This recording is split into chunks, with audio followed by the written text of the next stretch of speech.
সবাইকে স্বাগত জানাচ্ছি। আমি ফিরোজ তোহা। শুরুতেই আরবে কেবলস সংবাদ শিরোনাম। থাকছে সাকিব ইস্যুতে যে বার্তা দিলেন আইন উপদেষ্টা। এছাড়াও থাকছে বন্যায় ৩১ জনের মৃত্যু, সবচেয়ে বেশি কুমিল্লায়। আরও থাকছে বর্ণাঢ্যদের নামে চাঁদা, পঞ্চগড়ে আটক ৮। এছাড়াও থাকছে চাঁদপুরে বন্যা পরিস্থিতির অবনতি। বন্ধুরা, এতক্ষণ শুনছিলেন সংবাদ শিরোনাম, এবার থাকছে বিস্তারিত। তবে তার আগে অনুরোধ থাকবে, আপনি কোন জেলা থেকে আমাদের সংবাদটি দেখছেন কমেন্ট করে জানিয়ে দিন এই সংবাদ সম্পর্কে আপনার মূল্যবান মতামত। আর আপনি যদি আমাদের চ্যানেলে নতুন হয়ে থাকেন তাহলে ভিডিওটি দেখতে দেখতে চ্যানেলটি সাবস্ক্রাইব করে রাখুন, যাতে করে পরবর্তী সংবাদগুলো সবার আগে আপনার কাছে পৌঁছে যায়। সাকিব আল হাসান নিঃসন্দেহে বাংলাদেশ ক্রিকেটের পোস্টার বয়। ক্রিকেট মাঠে বহু অর্জন রয়েছে তার। দেশের জার্সিতে একের পর এক গেঁথেছেন রেকর্ডের মালা। সেই সাকিব আবার মাঠ ও মাঠের বাইরে সমালোচিত হয়েছেন বারবার। ক্যারিয়ারে খারাপ সময় পার করেছেন অনেকবার, তবে সবকিছুকে ছাপিয়ে গেছেন এবার তাকে গার্মেন্টস কর্মী হত্যা মামলার দায়ে অভিযুক্ত করা হয়েছে। হত্যা মামলার আসামি সাকিবকে জাতীয় দল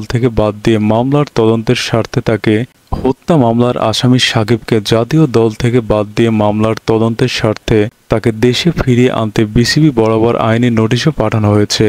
সব মিলিয়ে পাকিস্তান সফরে থাকা সাকিবের ক্রিকেট ভবিষ্যৎ দুলছে দোলাচালে। মামলার পর সাকিবের ক্রিকেট খেলা নিয়ে যখন প্রশ্ন উঠেছে, তখন বাংলাদেশ ক্রিকেট বোর্ড বিসিবি পাশে দাঁড়িয়েছে। সাকিবের বিরুদ্ধে আনা অভিযোগ প্রমাণ না হওয়া পর্যন্ত দেশসেরা অলরাউন্ডারকে খেলিয়ে যাওয়ার সিদ্ধান্ত নিয়েছে। এবার এই ইস্যুতে মুখ খুলেছেন আইন, বিচার ও সংসদ বিষয়ক উপদেষ্টা ডক্টর আসিফ নজরুল। বুধবার ২৮ আগস্ট সচিবালয়ে নিজ দপ্তরে সাংবাদিকদের প্রশ্নের জবাবে সাকিবকে নিয়ে আসার খবর শোনান আইন উপদেষ্টা। বাহাতি এই অলরাউন্ডার ইস্যুতে সাংবাদিকদের এক প্রশ্নের জবাবে ডক্টর আসিফ নজরুল জানান, আমি আশা করছি তাকে গ্রেপ্তার করা হবে না। সেই সঙ্গে বাংলাদেশের জন্য অনেক সম্মান বয়ে আনার পরও ফুটবলার আমিনুলকে জেল খাটানো হয়েছে উল্লেখ করে সাংবাদিকদের প্রতি পাল্টা প্রশ্ন করেন আসিফ নজরুল। আইন উপদেষ্টা বলেছেন, এটা তো আওয়ামী লীগই শুরু করেছিল, ঠিক না? আমিনুল যে ফুটবলার, সাকিব তো আর বাংলাদেশের রাষ্ট্রের জন্য কিছু বয়ে আনেনি। সাকিব নিজে অনেক কিছু অর্জন করেছে, আর আমিনুল রাষ্ট্রের জন্য পুরস্কার বয়ে এনেছে। জাতীয় দলের ক্যাপ্টেন ছিল। আমিনুলকে যেভাবে অত্যাচার করা হয়েছিল, তখন কি আপনারা প্রশ্ন করেছিলেন? আমিনুলকে জেলেও মারা হয়েছে, সাকিবের বিরুদ্ধে মামলা হয়েছে শুধু। এরপর সাকিবের ইস্যুতে আসিফ নজরুল বলেছেন, তারপরও এটা পুলিশ প্রশাসনের ব্যাপার, আমরা যেটুকু বলার সেটি বলেছি। মামলা বা এফআইআর হওয়া মানেই কিন্তু গ্রেপ্তার হওয়া নয়। আমার বিশ্বাস আমাদের স্বরাষ্ট্র মন্ত্রণালয় থেকে উদ্যোগ নেওয়া হবে যাতে কেউ অতি উৎসাহী হয়ে গ্রেপ্তার করতে না যায়। পঞ্চগড়ে ফেনীসহ কয়েক জেলার বর্ণাঢ্যদের সাহায্যের নাম করে চাঁদা তোলার অভিযোগে ৮ প্রতারককে গ্রেপ্তার করা হয়েছে। বুধবার দুপুরে উপজেলা সদরের সাতমারা গোয়ালঝাড় বাজার থেকে তাদের আটক করা হয়। পুলিশ ও স্থানীয়রা জানায়, দুপুরের দিকে ৮ জনের একটি প্রতারক চক্র জেলা শহরে পিকআপ স্ট্যান্ড থেকে ২৫০০ টাকা ভাড়ায় একটি পিকআপ ভাড়া করে। গাড়িতে মাইক লাগিয়ে তারা বর্ণাঢ্যদের সহায়তার জন্য টাকা তুলতে বের হয়। গোয়ালঝাড় বাজারে টাকা উত্তোলনের সময় সন্দেহ হলে জিজ্ঞাসাবাদ করে স্থানীয়রা। এ সময় তারা অসংলগ্ন কথাবার্তা বলায় আটক করে সেনাবাহিনীকে খবর দেয়। পরে এলাকাটি সীমান্তের কাছে হয় বিজিবিকেও খবর দেওয়া হয়।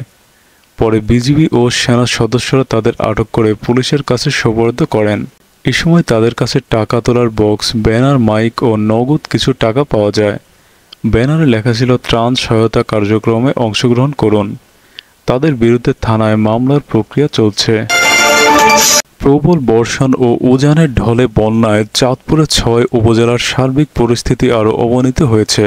বানের পানিতে নতুন করে চাঁদপুর সদর ও কচুয়া উপজেলার বেশ কিছু এলাকায় নতুন করে মানুষ পানিবন্দী হয়ে পড়েছেন। এখন পর্যন্ত জেলার প্রায় ২ লক্ষ মানুষ পানিবন্দী হয়ে মানবেতর জীবনযাপন করছেন। এর মধ্যে শুধু শাহরাস্তি উপজেলায় গত ৩ দিনে প্রায় ৬০ থেকে ৭০ হাজার মানুষ বন্যার কবলে পড়েছেন। উপজেলার বিভিন্ন আশ্রয় কেন্দ্রে অবস্থান নিয়েছেন সহস্রাধিক পরিবার। এদিকে অতি বৃষ্টিতে চাঁদপুরের হাইমচর উপজেলার পান চাষিদের ব্যাপক ক্ষয়ক্ষতি হয়েছে। পুরো উপজেলার সবকটি পানের বরজ এখনও পানিতে নিমজ্জিত। ৯০ হেক্টর জমিতে পান নষ্ট হয়ে গেছে। এতে অন্তত ১০ কোটি টাকার ক্ষতি হয়েছে বলে দাবি করছেন কৃষকরা। জেলা ত্রাণ ও পুনর্বাসন কর্মকর্তা মোহাম্মদ হেদায়েত উল্লাহ জানান, চাঁদপুরে ৮ উপজেলার ৬৪ ইউনিয়নে বন্যা পরিস্থিতি নিয়ে সব প্রস্তুতি রয়েছে। এছাড়া বিভিন্ন আশ্রয় কেন্দ্রে ৬,৭২৬ জন মানুষ ঠাঁই নিয়েছে। বন্যা পরিস্থিতির জন্য ৪৪০টি আশ্রয় কেন্দ্র প্রস্তুত রয়েছে। বানভাসীদের জন্য ৬৪ মেডিকেল টিম কাজ করছে।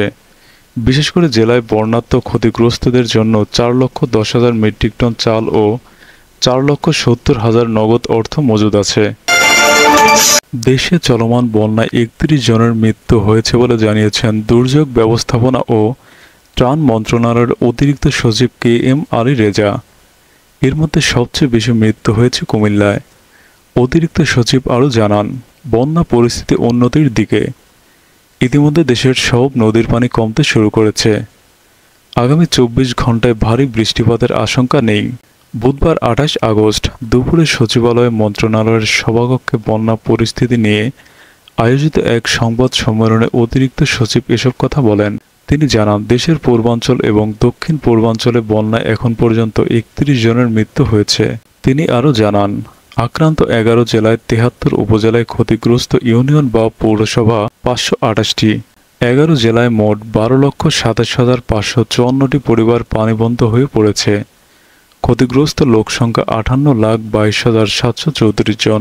পানিবন্দী ও ক্ষতিগ্রস্ত লোকদের আশ্রয় দেওয়ার জন্য মোট ৪,০০৩টি আশ্রয় কেন্দ্র খোলা হয়েছে। আশ্রয় কেন্দ্রগুলোয় মোট ৫,৪০,৫১০ ব্যক্তি ও ৩৯,৫৭১ গবাদি পশুকে আশ্রয় দেওয়া হয়েছে।